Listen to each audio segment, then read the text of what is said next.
Hello, and welcome to the Common Sense Media webcast on when should I get my child a cell phone? It's a really big question that's asked a lot throughout our families and our conversations. And so today we're hoping that we can give you lots of tips and advice around making this big decision. I'm Jennifer Ehalt, Common Sense Media, and I'm here today to talk to you and give you some advice on this topic. If you're not familiar with Common Sense, we're mostly known for our ratings and reviews. And what that means is we rate and review apps, games, books, movies, and websites. And we let you know what that learning potential is through that content and also the age appropriateness of that particular content. So make sure you check us out. Lots of great reviews, especially with summer coming up. So today we are going to talk with Chris Hupp, who's the Director of Technology and Instructional Innovation at Cornell School District. And so he's going to give us some insight around, the school district itself and the policies, as well as some, personal information as a parent, as he's starting to, have to think about making some of these decisions. So welcome, Chris. Thanks, Jennifer. I'm excited to be here. Good. So before we get started, Cornell School District is a common sense recognized district. What does that mean? That really does mean that we've been partnering for several years now together, and Cornell has decided to, over the last few years, implement our digital citizenship curriculum. And so it's lessons that are woven throughout the classrooms in the district that teach kids about, responsibility, safety, cyberbullying, privacy, digital footprints, all of those things that encompass digital learning. And go ahead. I was going to say, we're really proud of that distinction. I think it's really important from us for a district standpoint is, we're preparing our kids, we're equipping them with the tools that are necessary for them to become good digital citizens. Absolutely. And you guys were one of the very first in our region a few years ago to take this on and really empower your educators as well to implement this throughout your classrooms and, all taking responsibility and teaching kids how to be responsible. So that's really great. So today here, I just want to kind of discuss some of the goals. I want to make sure everyone has some takeaways as we go through this conversation. So we're going to talk about the challenges and the opportunities that surround, giving a child a cell phone. We're going to think about things to consider. What are some things you want to make sure you're checking off and you've really thought through before giving a child a cell phone? And then number 3, we just want to make sure there's balance. So how to manage that media balance at home, because once they have that device, obviously it gives them a little more access to things and time. So let's get started. So, Chris, I really want to talk a little bit about, some of the challenges and also some of the opportunities that you're seeing with cell phones in the buildings at your district.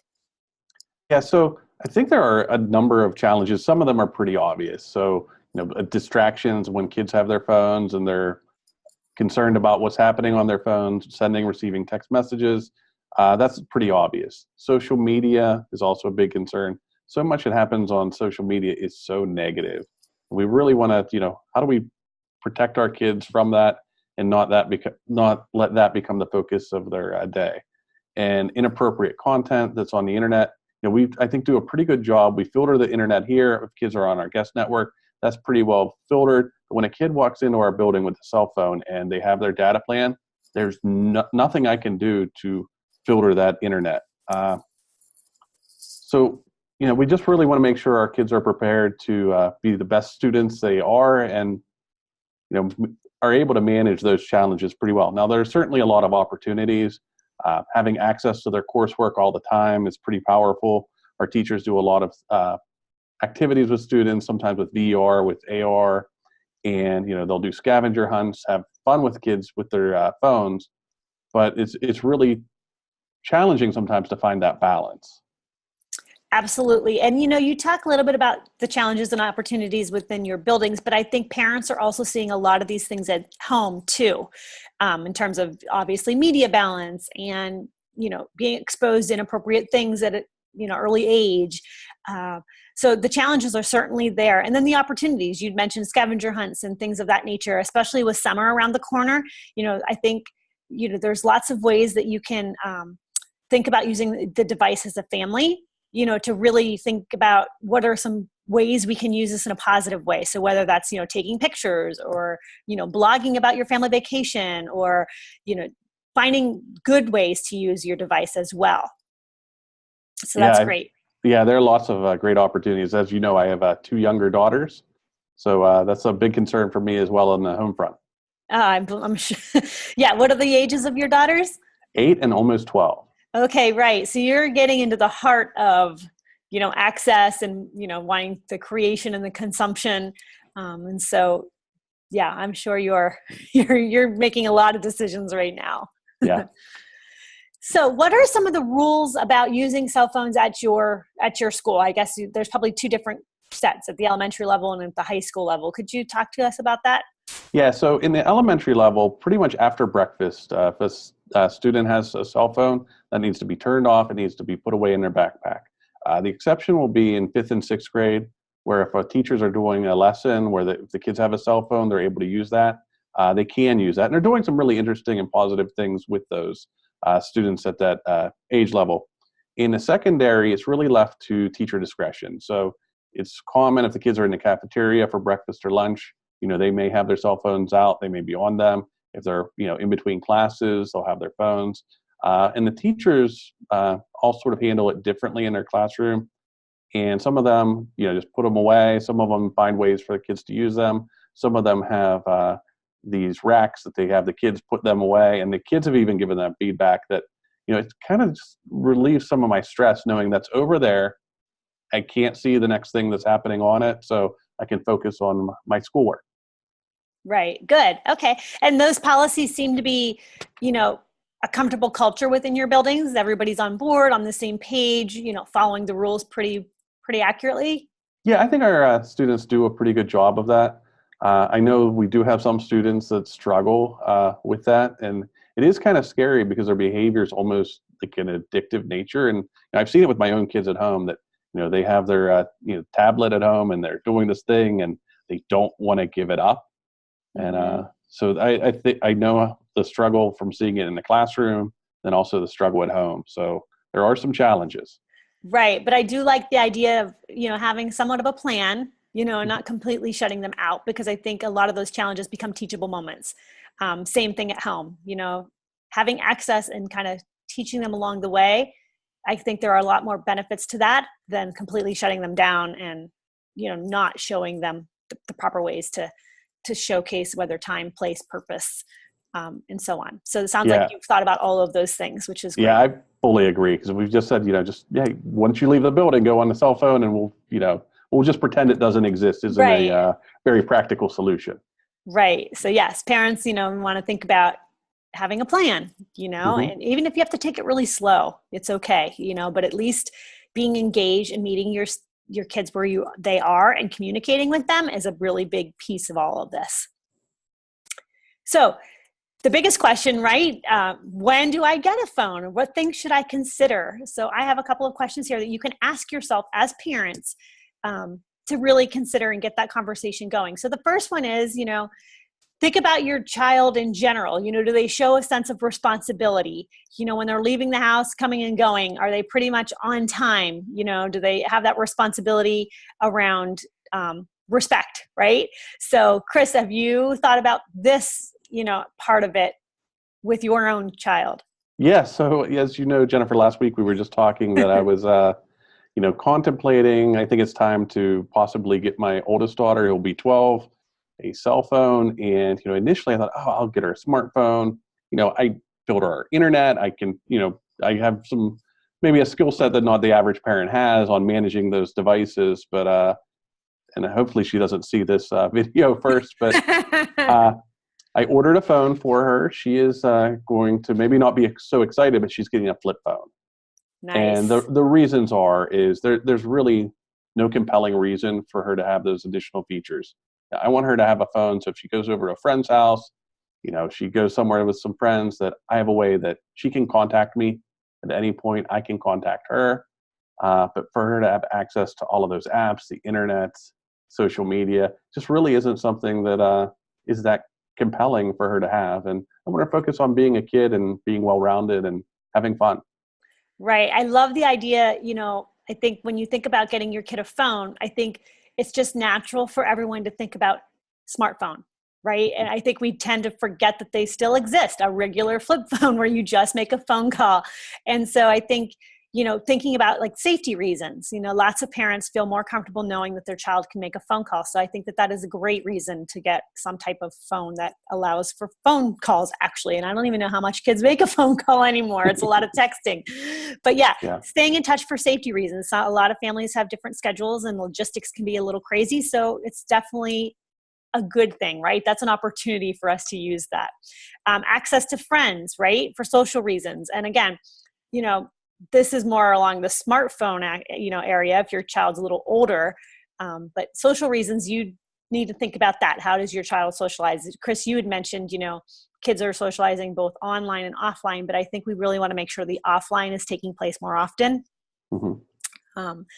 And then, obviously the responsibility around, do they lose things or forget things, putting something that expensive in the hands of, a 12-year-old, a 14-year-old, depending, can be a little tricky too. So just, getting to know your child and understanding how they will handle such a device or an expense is also something to ask yourself. And then obviously, if they can adhere to some of the rules you've already put in place around screen time, media balance, minutes that they set on different apps or video games that they're playing. And so think about your child as a whole and how they react to some of these things. Chris, are there any other things that you considered before you made the decision? Yeah, well, I think a lot of it was these rules, just making sure that we have clear rules. I mean, she even knows with her tablet that, that's never in her room overnight. That's always put downstairs where she doesn't have access. I do have it automatically shut off at a certain hour and it won't turn on at a certain hour. But I think having those rules and really sitting down talking with your kid is important. Absolutely. And, we're not going to have time to get into parental controls, but there are lots of different parental controls depending on the device you choose to go with. So make sure you familiarize yourself with all those different features because a lot of them are really helpful, especially in the beginning. And then you can definitely gradually release that responsibility out to your child. But in the beginning, it's setting up the trust factor, right? And that communication factor. So I would definitely make sure that you have some time to look at that as well. Good.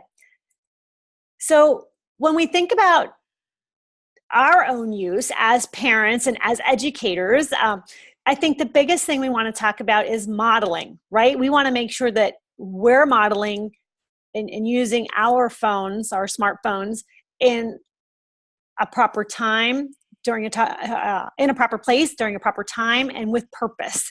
And so can you talk a little bit about modeling and how you kind of model in your home so that your children see, the good and the bad and the ugly, I guess, around the device? Yeah, so I think it is important to model, but one of the strategies, because one thing you might not know about me, Jennifer, is I read a lot. Okay. So, and I often do it on a digital device. So I have a couple newspaper subscriptions. I have several magazine subscriptions.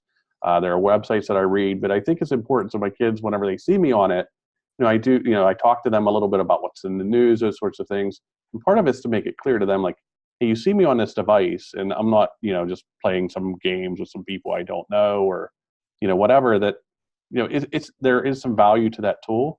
Mm-hmm. And Absolutely. Then, things about when we're having family time, it's time to put down that device and just, enjoy spending time together.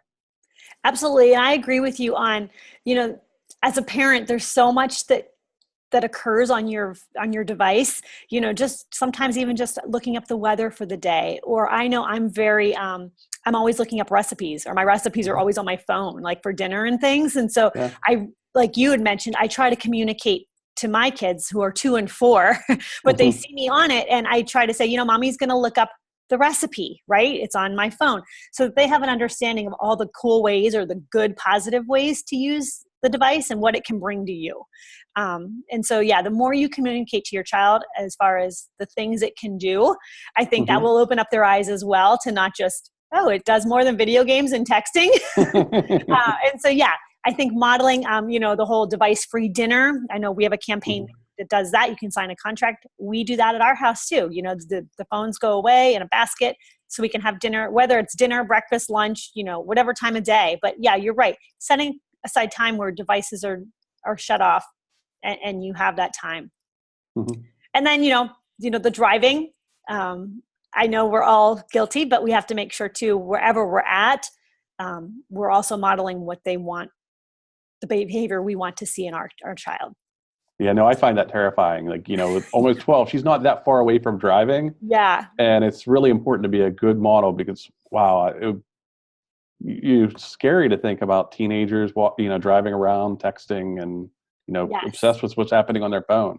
Just Yeah, so and that's dangerous. another big conversation to have with your child, obviously, when the smartphone plays a role in that and they get to that Mm-hmm. point. And then the next one we touched a little bit upon, monitoring. We talked about parental controls, but that's more on the device and the back end. But how can we monitor through communication? What are some tips or advice that you've used or plan to use when you communicate? Like, we say the word communicate, but what does that really mean? What are we talking about? So I think it's about using limits, right? Mm-hmm. And obviously, kids are so used to hearing us say no, no, no all the time, and so I think some of the monitoring is about, making sure that the quality content that they choose for the smartphone is all approved. That way there's more yeses involved, as opposed to no's. I think that's good. And, not lecture and have more of a conversation as to maybe why this shouldn't be or why it shouldn't be happening. And maybe some of the consequences because it happened. And so thinking about ways to have a conversation as opposed to saying no and lecture. So one of the things that we've tried, or I've tried at home with my kids is, they want this hot new app that their friends have. And sometimes I'll load it onto my phone and we'll take a look at it and we'll, talk about like, why is this good? Or too often for them, like, and they do see and like, okay, so maybe that's not the best use of my time. Exactly. I love the point that you bring up where you put it on your phone first.